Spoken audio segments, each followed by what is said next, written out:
करवाई इतना ऊपर उठाओ जला। अरे ठीक है, हमारे तो और नीचे है।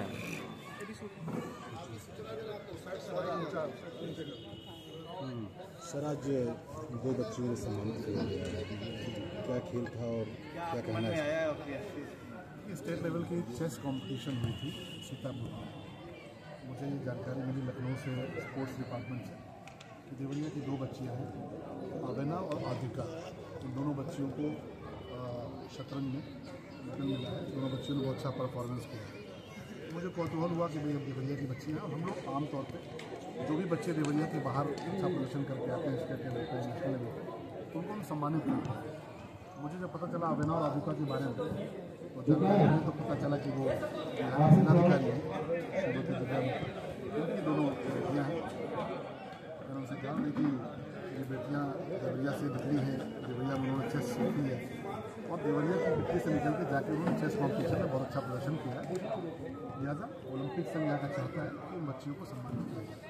आज उन दोनों बच्चियों को बुलाया गया और श्रीमती दिव्या मित्तल, अच्छी बात हुई कि वो आज बहुत खुशी से जिलाधिकारी के तौर पर नहीं, एक अभिभावक के तौर पर श्रीमान जगन ढिल्लो जी उनको है और श्रीमती दिव्या मित्तल दोनों आज यहाँ पर आए। हम सब पूरे नगर के लोग हैं, हमारे सिंहासन गिरी जी हमारे अधिवक्ता संघ के अध्यक्ष हैं, अधिवक्ता समाज, शिक्षक समाज के लोग, बहुत सारे लोग हैं। हम सब ने मिलकर इन दोनों बच्चों को सम्मानित किया है और सारे बच्चों के बीच में सभी को शुभकामनाएं दी कि बच्चे यहाँ से निकले, देश और दुनिया में देवरिया का नाम रोशन करें।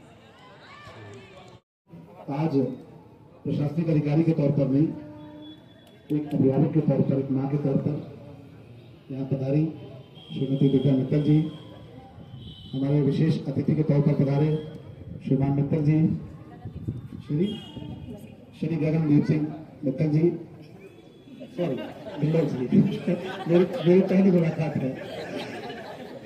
ढिल्लो साहब, यहाँ उपस्थित सभी सम्मानित साथियों, हमारे पत्रकार साथी भी देखिए सब आए हौसला बढ़ाने के लिए और जिनके लिए जोरदार तालियां बजनी चाहिए हमारे आवेना जी और अधिकारी जी।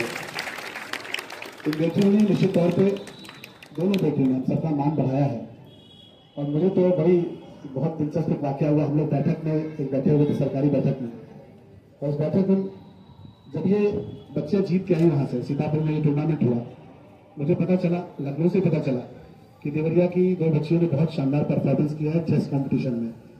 देवरिया में कोई बच्चा कोई परफॉर्मेंस करता है तो मुझे बहुत खुशी होती है व्यक्तिगत तौर पर, और ये भी लगता है कि उन बच्चों का हौसला बढ़ना चाहिए। इन बच्चों के बीच में भी हम सब आते ही रहते हैं, 2 दिन पहले भी आए थे और काफी सारा हम लोगों ने यहाँ बच्चों को सम्मानित किया।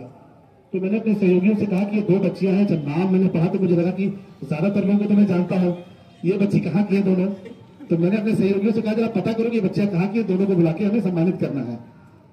2-3 घंटे बाद सहयोगी का फोन आया, जो हमारे साथी उनका फोन है, और बताया कि नहीं तो दिव्या जी की दोनों बेटियां हैं। तो मुझे बड़ी खुशी हुई और इसलिए खुशी हुई कि देखिए मैं ये मानता हूं कि देवरिया का बेटा होने के नाते मैं ये मानता हूं कि ये बच्चियां और इनमें से तमाम सारे जो बच्चे बैठे हैं, मैं ये मानता हूं कि आगे चल के ये सब देश का नाम रोशन करेंगे, देवरिया का नाम रोशन करेंगे। और हमारी आवेना और अधिका मुझे लगता है जब बहुत आगे जाएंगे दुनिया में, जब नाम रोशन कर रही होंगी, तो जब भी किसी बड़े मुकाम पर पहुंचेंगी तो उनको जरूर याद आएगा कि इनको जो पहली सफलता मिली थी, जो पहली याद जुड़ी थी, तो देवरिया से जुड़ी है। ये हम सब के लिए बहुत खुशी की बात है, हम सबके लिए बहुत गौरव की बात है। देवराहा बाबा की धरती है और दिव्या जी ने भी बहुत अच्छा कार्यक्रम भी कराया था, आपने देखा होगा नवरात्रि में। तो निश्चित तौर पर देवराहा बाबा की कृपा है, माँ भवानी की कृपा है। मैं तो यही कहूंगा कि हम सबने, आप बच्चों से भी कहूंगा कि देखिए जमाना बहुत अच्छा दौर है, ये आपको अपनी परफॉर्मेंस को लेकर आगे बढ़ने का मौका है। आज मेरे लिए बहुत ही भावुक पल है। जब से मैं अधिकारी बनी, एसडीएम बनी, तो हम ऐसे छोटे छोटे बच्चों को, मुझे याद है जब मैं एसडीएम थी तो जितने से छोटे से बच्चे को मैं सम्मानित करी थी, क्योंकि उसने कराटे में बहुत अच्छा परफॉर्मेंस दिया था। तब मेरे बच्चे नहीं थे, तो मैं सोचती थी कि क्या मेरे बच्चे जब होंगे तो इतने लायक होंगे आप जैसे, कि वो इतने छोटी सी उम्र में इतना कुछ कर लेते हैं। तो मेरे लिए इतना भावुक पल है कि पहली बार ऐसा हुआ है कि मेरे बच्चों के लिए कोई सम्मान समारोह हुआ है, उसमें मुझे एक माँ के तौर पर बुलाया गया। विशेष तौर पे मैं धन्यवाद ज्ञापित करना चाहूंगी माननीय डॉक्टर शलभमणि त्रिपाठी जी का, कि उन्होंने इतना सोचा हमारे बारे में।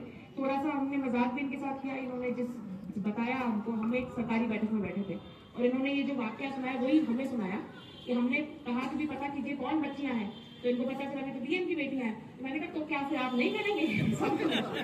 तो खैर नहीं, ये बात नहीं है, वैसे भी करते हैं, हर बार करते हैं। जिस भी बच्चे को जितना ये प्रोत्साहन कर सकते हैं अवश्य करते हैं। तो परंतु एक अधिकारी के बच्चों को भी, क्योंकि कोई कह सकता है भी आपके देवरिया के नहीं है, लेकिन अपना बच्चा समझते हुए इन्होंने किया, उसका आपका बहुत बहुत मैं धन्यवाद ज्ञापित करती हूँ। और इसके साथ साथ मैं आप लोगों को, ये बच्चे यहाँ बहुत बैठे हैं, मैं सिर्फ एक चीज बताना चाहूंगी, इसीलिए मैंने जो मेरी बड़ी बेटी है उसे कहलवाया भी। देखिए, किसी भी काम को आप करने चलते हैं ना, मन में डर बहुत होता है, इनके भी मन में बहुत है। ये बड़ी बेटी, ये अच्छा, इन लोगों ने चेस जो शतरंज है ये देवरिया में ही सीखना शुरू किया, केवल 4 महीने इन्हें हुआ है सीखते हुए। तो ये निश्चित तौर पर है कि ये, मैं मानती हूँ, मैं दिल से मानती हूँ कि ऐसा है नहीं कि केवल इनकी काबिलियत थी, कहीं ना कहीं जरूर देवरा बाबा का या माई का आशीर्वाद था, संभव ही नहीं था। क्योंकि जिन बच्चों को इन्होंने हराया हमारे सामने, हमने देखा वो बच्चे कई 3-3, 4-4 साल से सीख रहे, बहुत अच्छे बच्चे हैं, नेशनल खेल है, बहुत अच्छे बच्चे हैं।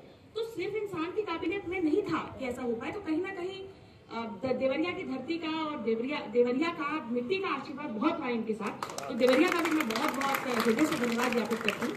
और मैं आप लोगों को ये बताना चाहूंगी, देखो हर चीज में डर तो लगेगा। स्पोर्ट खेलने का एक बहुत बड़ा कारण ये है कि हम उसमें हारे जरूर, कभी ऐसा ना हो। मैं कहूंगी, भगवान से मैं प्रार्थना करूंगी कि आप लोग अपने स्पोर्ट्स में जरूर हारो, कोई ना कोई मैच हारो, कोई ना कोई टूर्नामेंट हारो, इतना हारो कि आपके मन से हारने का डर निकल जाए। क्यों? क्योंकि जिंदगी में जब आपको जीतना है ना, तो हार तो मिलेगी। ऐसा हो नहीं सकता कि जीवन में कोई भी चीज आप ना हारो, ऐसा हो सकता है? और होता क्या है कि हमें लगता है हम हार जाएंगे तो लोग क्या कहेंगे, इसलिए हम शुरू ही नहीं करते। मैं इतने लोगों को जानती हूँ जिनको पार्टिसिपेट करना था किसी चीज में और फिर हिम्मत नहीं हुई कि मैं तो लास्ट आ जाऊंगा या लास्ट आ जाऊंगी, तो लोग क्या कहेंगे, इसलिए उन्होंने शुरू ही नहीं किया।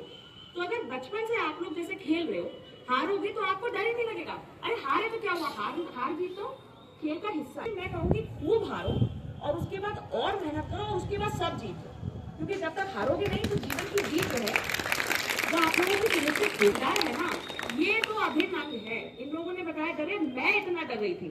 इनके ये लोग चली जाती थी कमरे के अंदर, हम बाहर बैठे होते थे और मैं कभी जाप करूं, मैं कभी गगन को बोलूं कि इतना देर, मतलब मैं तो बोला इतनी देर हो गई, आई क्यों नहीं। तो आप भी डरेंगे, आपके माता पिता भी डरेंगे, लेकिन इसी डर के आगे जीत है। तो आप लोग खूब मेहनत करिए, आप लोग सबके ऊपर भी आशीर्वाद बना रहे और खूब मेहनत करके बिल्कुल बिना डरे खेलो। इस भाव के साथ खेलो कि हार जीत, हार नहीं जा रही हूँ मैं, हार नहीं जा रहा हूँ, कोई भी जाके हार के आएंगे। एक हमें अनुभव तो होगा और जब इस भाव से जाओगे ना तो जरूर जीत जाओगे।